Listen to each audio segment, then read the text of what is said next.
In war, the first casualty is the truth, a quotation that said so often, to tell you the truth, we can't figure out who said it first.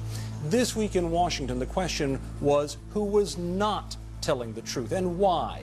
We now know that Private Jessica Lynch wasn't fighting to the death and that Corporal Pat Tillman was tragically killed by American gunfire. But that wasn't what we were told at first. How much was the fog of war and how much was cynical deception? Here in Washington, senior Pentagon correspondent Jamie McIntyre has covered the Tillman and Lynch stories. And from Madison, Wisconsin, Jim Hansen, a retired Special Forces sergeant who writes a popular military blog at black5.net. Pat Tillman's brother Kevin, who served in the same unit, spoke on Tuesday at a congressional hearing on the circumstances surrounding his brother's death. We believe the strategy had the intended effect. It shifted the focus from the grotesque torture at Abu Ghraib and a downward spiral of an illegal act of aggression to a great American who died a hero's death. Jamie McIntyre, how did it possibly come to this for the Pentagon? Well, you know, one of the things about this investigation is, despite 4 investigations, they still haven't answered that key question. What was the motive behind the lie about Pat Tillman's death? Now, we don't have any evidence that it was part of a big PR campaign, but on the other hand, we don't have the explanation for who actually came up with this cover story, because all of the investigations make it clear that everyone up the chain of command knew pretty much from the very beginning that this was a friendly fire death, not a death from hostile fire. Jim Hansen, it certainly looks like a PR move. Why should we not use that as the default position here?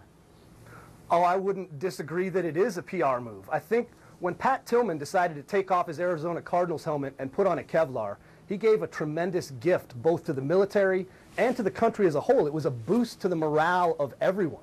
And I think when his death happened, and the Rangers there on the ground looked at the fact that this was potentially going to tarnish that tremendous gift and that tremendous PR, upside, that they made a tremendously bad decision and decided to not tell the truth. It was an awful choice, but I think that probably was the reasoning behind it. Jamie, have the right people been held accountable yet? I'm not sure they can be if we don't know who's involved. Well, 9 different officers have been held accountable, including 4 generals, for all kinds of different things. But again, one of the key questions is, who wrote this Silver Star citation, which really embodies the lie about what happened to Pat Tillman that day? And that's an official document.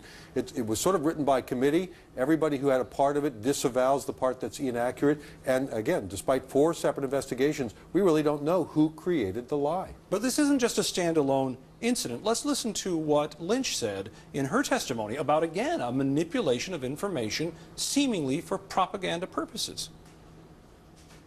I have repeatedly said when asked that if the stories about me helped inspire our troops and rally a nation, then perhaps there was some good.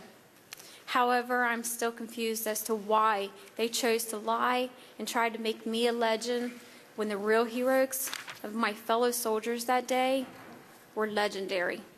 Jim, don't you think that in many ways this really does demean the real heroics and the people who do tremendous work out there, that anybody in the Pentagon let these stories move forward that way when they weren't true? I think you're looking at 2 completely different situations. The Pat Tillman situation was quite obviously a cover-up of a friendly fire incident. The Jessica Lynch situation was more of what you call the fog of war. When that situation, when the ambush happened and she was knocked unconscious, the initial reports probably from her unit, somebody tipped the Washington Post that she had been shot, that she had fought heroically and then been captured.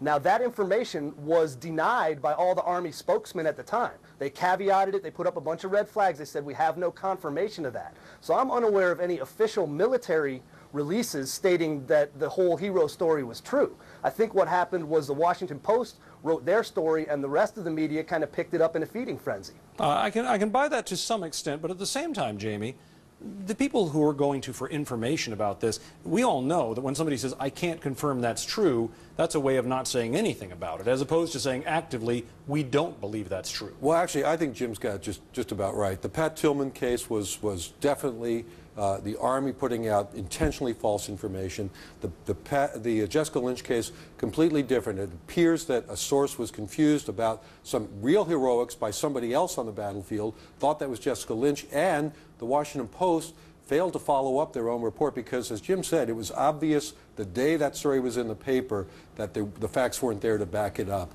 And the story just got out ahead of the ability of the Army to catch up. Two very different cases, the Tillman case and the Lynch case. Let me ask you very quickly, Jim.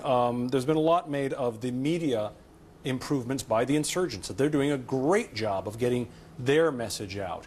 What are we going to see from our military as we move forward against that press machine when they try to balance it? You make a good point. Now, you forced me to point out that you guys did put out a pretty heinous video of snipers of the insurgents killing U.S. troops on CNN. So you guys, to some extent, helped them with their own propaganda. Now, the U.S. has never been good at information warfare. It's probably the weakest part of our military toolbox. And another difficulty is anytime the military gets involved in trying to change the information war, it becomes a question of, is this propaganda, and is this a proper thing for the Defense Department or the military to be doing to attempt to change the information scene and the way the information is put out. So I think there's a difficulty in doing it. I think it should be our biggest focus. We should be carpet bombing the Middle East with iPods full of good things about America and positive aspects that we are doing for their cultures, and we do a terrible job of it. Jim Hansen, we're going to have to leave it at that. People will check out your website, I'm sure, for more news of what's happening over there. Jamie McIntyre is going to stay with us. And when we come back, Russia and the United States in a diplomatic fistfight over missiles that may not even work.